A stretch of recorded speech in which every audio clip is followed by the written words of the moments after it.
அதிசயம் ஆனால் உண்மை. அது என்னன்னு பார்க்கலாமா?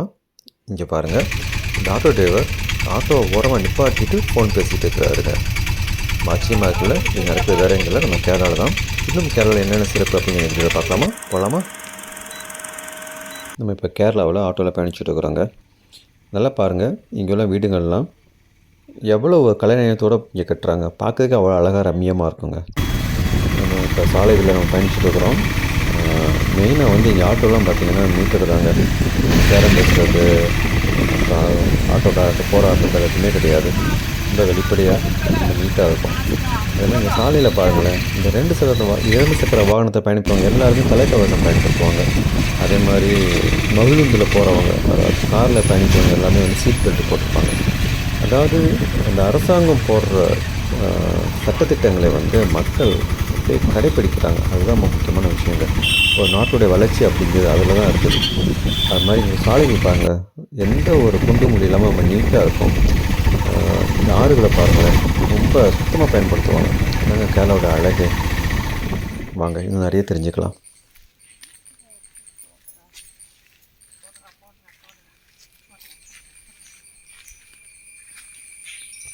இப்போ நீங்கள் பார்த்துட்டு இருக்க ஒரு பெரிய தோப்புன்னு நினைப்பீங்க. ஆனால் இல்லைங்க, இது ஒரு வீட்டுக்கு பின்னாடி இருக்கிற ஒரு தோட்டம், அவ்வளோதாங்க.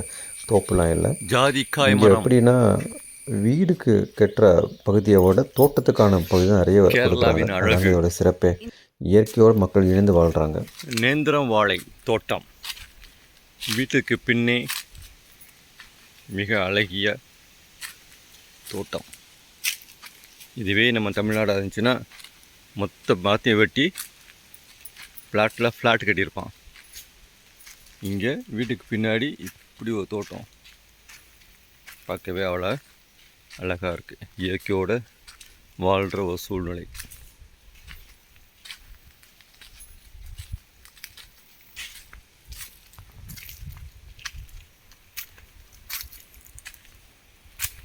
யாரும் நம்ப முடியுதா? ஒரு வீட்டுக்கு பின்னாடி உள்ள தோட்டம் அப்படின்னு நம்மளே நம்பவே முடியாது. அந்தளவுக்கு முழுக்க ஒரு ஃபாரஸ்ட்டுக்கான ஃபீல் தான் கிடைக்கிது நமக்கு.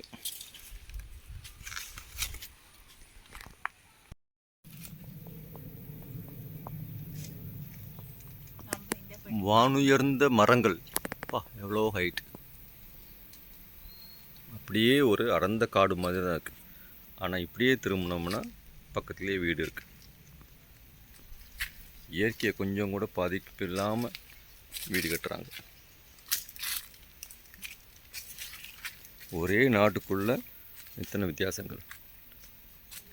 ஒவ்வொரு மாநிலமும் ஒவ்வொரு விதமாக அவங்க மக்களையும் இயற்கையும் பாதுகாக்குதுங்கிறத நல்லா பார்க்க முடியுது இங்கே.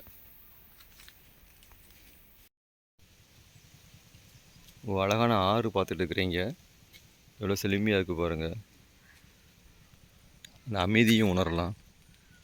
ஒரு ஹாரன் சவுண்டு, பைக் போகிறதோ, ஆட்டோ சவுண்ட்ஸோ, புகையோ எதுவுமே இல்லை. அப்படியே இந்த பக்கம் திரும்பினோம்னா முழுக்க வீடுகள். இந்த வீடெலாம் பாருங்கள், மேலே உட்காந்து அந்த வியூ பார்த்தோம்னா அவ்வளோ அருமையாக இருக்கும்.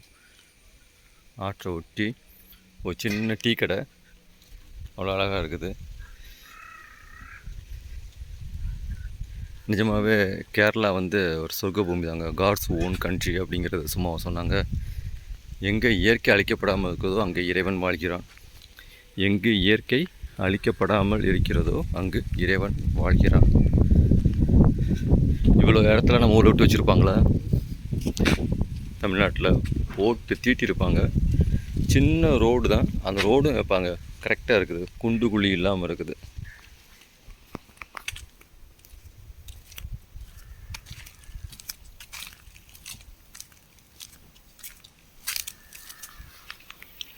இங்கே பெருசாக ஒரு காரோ பஸ்ஸோ கிடையாது. இருந்தாலும் அந்த சாலைகள் அவ்வளோ அழகாக போட்டிருக்காங்க. ஃபுல்லாக வாழைத்தோட்டம். வீடுக்கு பாருங்கள்.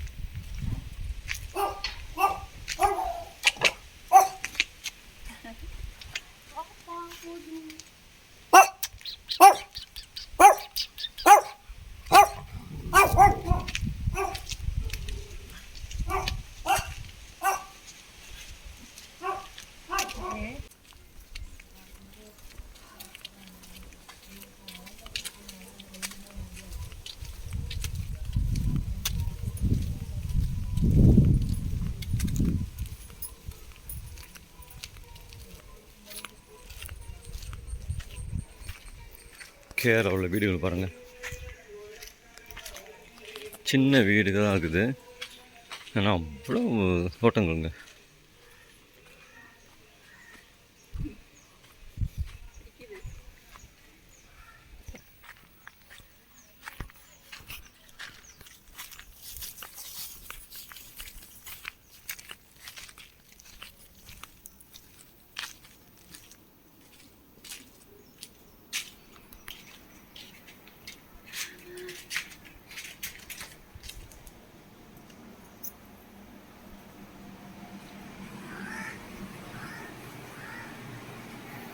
சின்ன ஹால், சின்ன ரூம், சின்ன கிச்சன், பெரிய தோட்டம்.